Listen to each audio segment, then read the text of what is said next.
Hi అండి, అందరూ ఎలా ఉన్నారు? బాగున్నారా? నేనైతే చాలా బాగున్నాను. పిల్లలు మమ్మీ పూరి చేయొచ్చు కదా అని అడుగుతున్నారు. అందులోకి మా వాళ్ళు బయట టిఫిన్ అయితే అసలు ఇష్టంగా తినరు. అందుకే నేను వాళ్ళకి నచ్చినవన్నీ నేను ఇంట్లోనే చేస్తాను.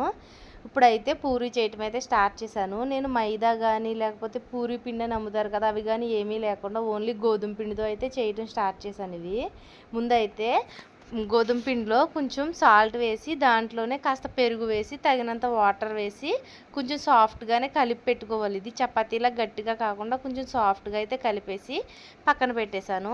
తర్వాత పూరీలోకి కర్రీ చేస్తున్నాను. ఇక్కడ ముందు ఒక గిన్నె పెట్టుకుని దాంట్లో ఆయిల్, ఇంకా శనగపప్పు, మినప్పప్పు, ఎండుమిర్చి, కరివేపాకు వేసి ఇంకా అందులోనే వెల్లుల్లిపాయ కూడా వేసి బాగా ఫ్రై చేశాను. ఫ్రై అయిన తర్వాత ఆనియన్స్ సన్నంగా పొడుగ్గా కట్ చేసుకున్న ఆనియన్స్ 2, ఒక టమాటా, ఇంకా ఒక పచ్చిమిర్చి కూడా వేసి ఇది కొంచెం సాఫ్ట్గా అయ్యేదాకా ఒక 2 మినిట్స్ అయినా సరే కుక్ అవనివ్వాలి. తర్వాత దాంట్లోనే ఒక ఆలు కూడా చిన్నగా కట్ చేసింది యాడ్ చేసి కాస్త పసుపు కూడా వేసి ఇంకొక 2 మినిట్స్ దీన్ని కుక్ అవనివ్వాలన్నమాట.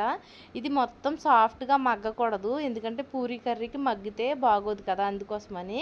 ఇంకా కాసేపు ఆగిన తర్వాత దాంట్లో వాటర్ వేసి ఆలు బాగా మెత్తగా ఉడికేదాకా ఉంచి ఇంకా తర్వాత 2 స్పూన్లు శనగపిండిని వాటర్లో మిక్స్ చేసి ఇందాక ఉడకబెట్టిన పూరీ మిశ్రమంలో వేస్తే మనకి పూరీ కర్రీ అయితే రెడీ అవుతుంది. ఇంకా తర్వాత అయితే ఇక్కడ నేను పూరీ చేస్తుంటే మా హస్బెండ్ అయితే ఫ్రై చేసేస్తున్నారు. ఈ పూరీలు ఒకటి పొంగితే ఒకటి పొంగలేదు, కానీ టేస్ట్ అయితే చాలా బాగుంది. అసలు ఈ చపాతీ పిండితో చేసుకోవటమో ఏమో తెలియదు, కానీ పూరీలు కూడా చాలా సాఫ్ట్గా వచ్చాయి. పిల్లలు చాలా ఎంజాయ్ చేస్తూ తిన్నారు, మా పిల్లలు అయితేని. ఇలాంటివి ఏమైనా సరే నేను సండే రోజునే పెట్టుకుంటాను. ఈ వీడియో అయితే సండే రోజునే తీసింది.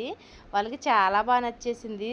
ఒక్కొక్కరు 2, 3 అయినా సరే తిన్నారు. వాళ్ళకి అలా హ్యాపీగా తింటమే మనకు కావాలి కదా. ఓకేనా? Bye friends. నా వీడియో నచ్చితే please like, share and subscribe. Bye bye.